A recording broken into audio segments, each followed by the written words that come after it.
and I work like a dog day and night, living off of coffee from a pot none of you want to touch.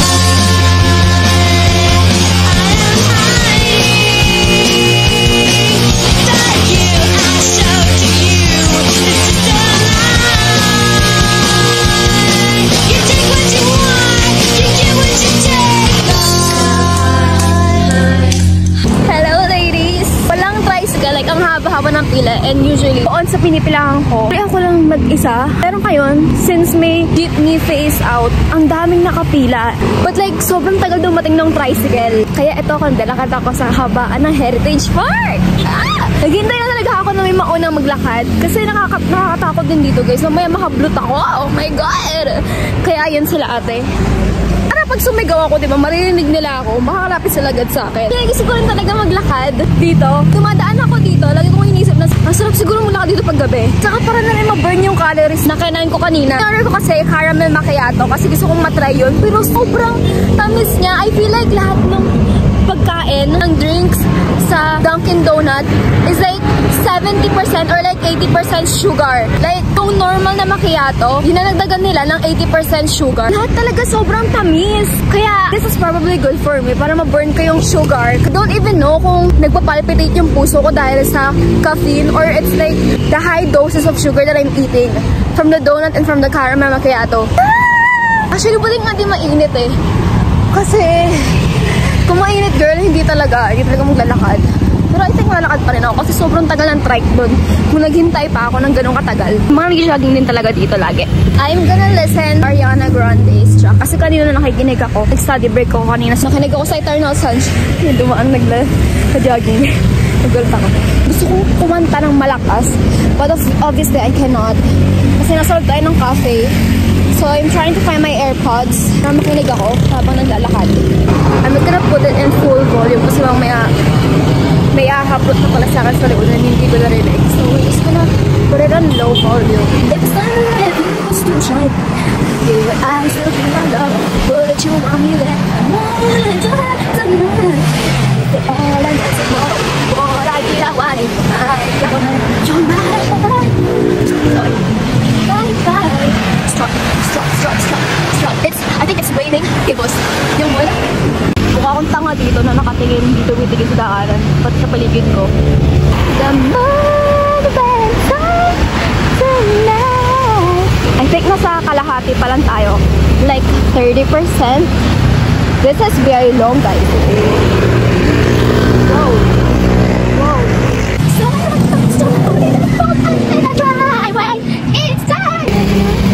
50% na tayo, guys. I think 60. Here. Oh my gosh, you can't even see it. But, whoa. That is one big mausoleo.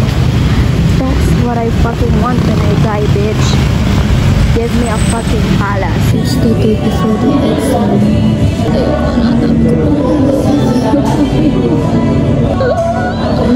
Isang subject na tulis na kung magalang early ko walang nakalimutan pala kung tapusin mo yung subject ngayon.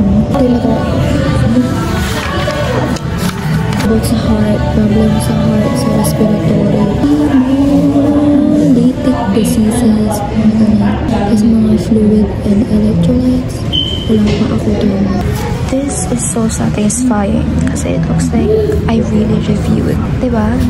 Napaka-rich. Pinapanood ko na ulit yung mga video recordings. This is what I reviewed earlier. Tatapos ko lang i-review. This. That feels so good. Oh my God. Bitch.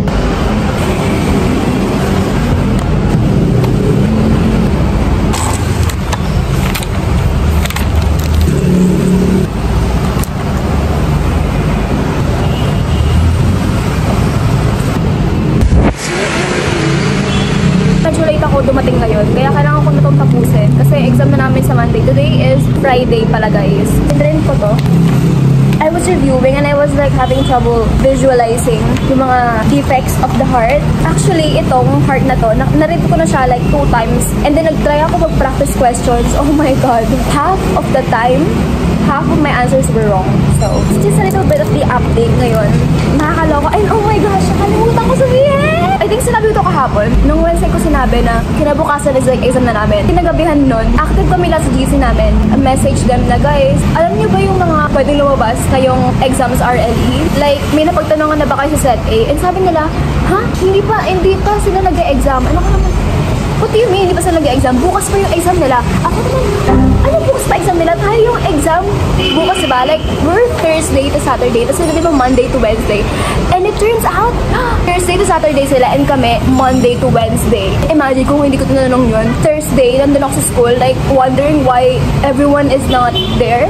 Sinan sa amin yung schedule, obviously. Hindi ko nabasa ng maigi. Kaya akala ko, Thursday to Saturday kami. Kasi ang pagkakalagay, ang start of the week, Thursday, instead of Monday. I'm gonna start reviewing now. I'm gonna use my phone so I won't be able to do a time lapse. So, hi guys, 6:30 PM. Nararamdaman ko na yung antok ko. Isang topic parang nare-review ko.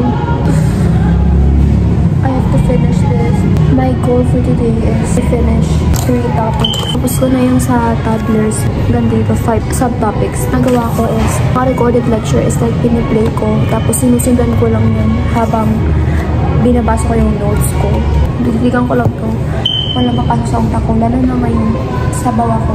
Antok ako, tula ako sa pulo. Ako lang ang tao dito sa taas. Like, as in walang tao dito. Kasi, I can do this. I can talk. Pwede ako tumambling dito.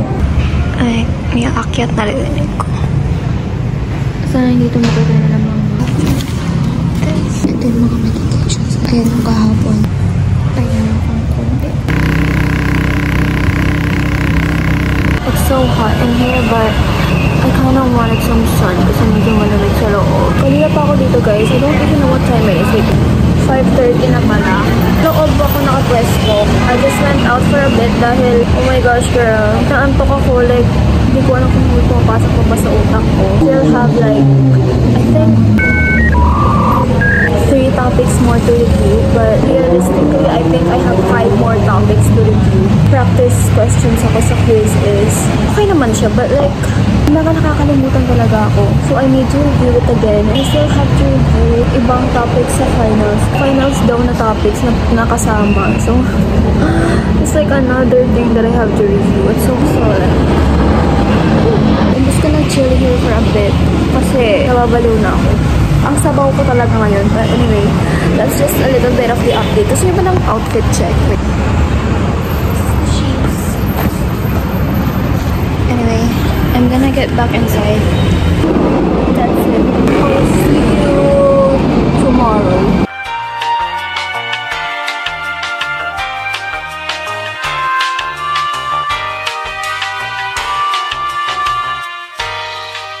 Tapos ko ngayon is ito, ni-review, hindi tinapos. This one, hanggang dito. Tapos, so I'm gonna check that out. But I'm gonna review them again because I know I'm gonna... Kasi parang lutang ako ng review ngayon. We're gonna review it again. And then this one too. Oh my gosh, this hurts my head so much. Ang dami kasi niyang like sa isang nakikita niyong red na ganyan. Yan yung mga complications. Sa isang subtopic, aming kasama. I feel like sa kakatingin ko sa kanila, napaggugulo-gulo ko na sila. Hi guys. It's the day. It is the day. That Several classmates. exam na namin. Tingnan mo naman, ang mga masisipag kong classmate. Wow. Wow. Opening ang bilis na.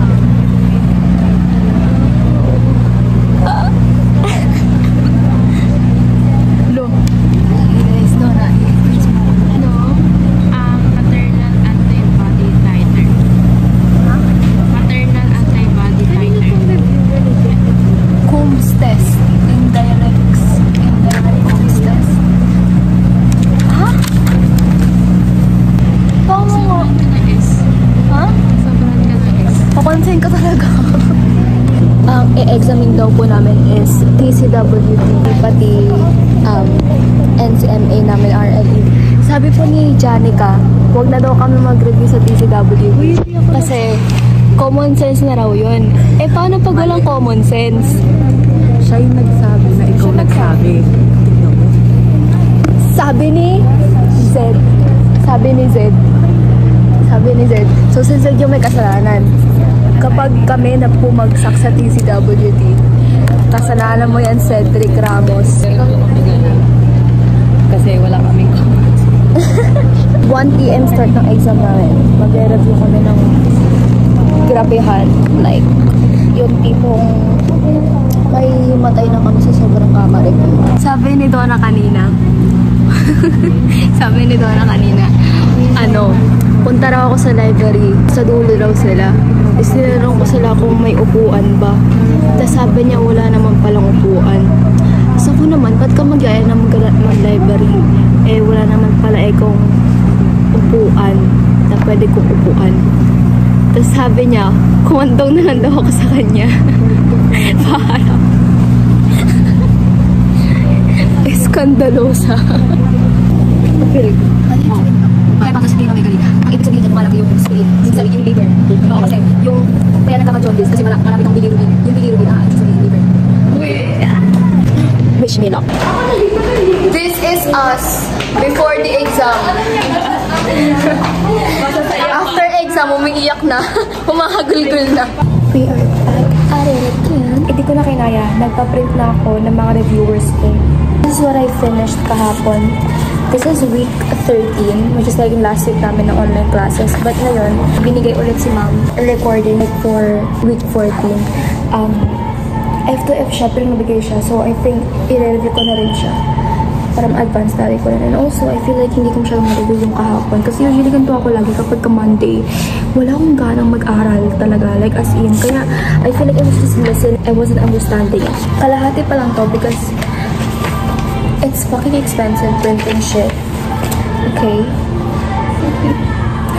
Wala pa yung scores namin sa exam. Hindi pa lumalabas. But I'm not very confident sa scores ko dun. Kasi, I don't know, girl, but I feel like I spent so much time writing my reviewer to the point na I feel like hindi ko siya na-review ng maayos. Kaya, nagpa-print na rin talaga ako. And also, ang bigat-bigat ng notebook ko na yun. Like, it takes up so much of my space. Yeah. So, I'm gonna watch the video recordings. Ang review ko kahapon is about asthma, allergic rhinitis, dermatitis, tapos Wilms tumor, Hirschsprung's disease, tapos mga leukemia, mga lymphoma, mga ganun. I'm gonna go now. I'm gonna start reviewing. I think it's 11:30 AM. So, bye!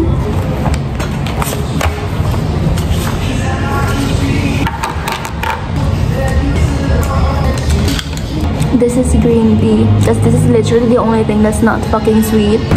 Today is grade consultation day. Sa nursing namin na subject. I'm so scared. Sana naman ngayon hindi siya bababa. Kailangan ko yung score ko mamaya. Yung magiging score ko mamaya. I feel like my RLE scores, RLE midterm ko na score is mga 67. Tapos yung lecture ko, I think nasa 70 or nasa 67 din na range. I don't know. Sana guys, nasa 70 yung aking score ngayon. Above 75 please. But I'm not really quite sure. Kanina habang nag-aano ako sa jeep, I was like, ano kaya magiging mood ko mamaya? Pauwi. Masaya ba ako umuwi mamaya? Or sise at panghihinayang ang mood ko mamaya? 1:56 PM. Grade consultation namin. Wala kami discussion ngayon. Is 5 to 6 PM pa. Pumunta sa school para kumain. Oh my God. Nag-food trip lang kami dito. Tapos isang oras lang. This is cheese ice cream.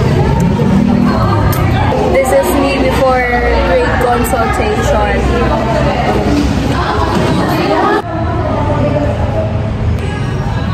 It's Friday, but wala kaming pasok dahil may seminar daw si ma'am sa QC.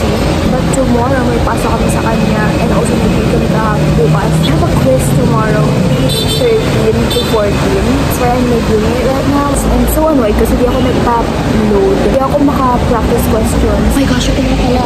So kahapon, di ba nag-grade consultation? Yung hinulang kahapon is very like close sa naging result talaga ng midterm ko na exam sa RLE pati sa lecture. Nag-grade consultation kami ng credit.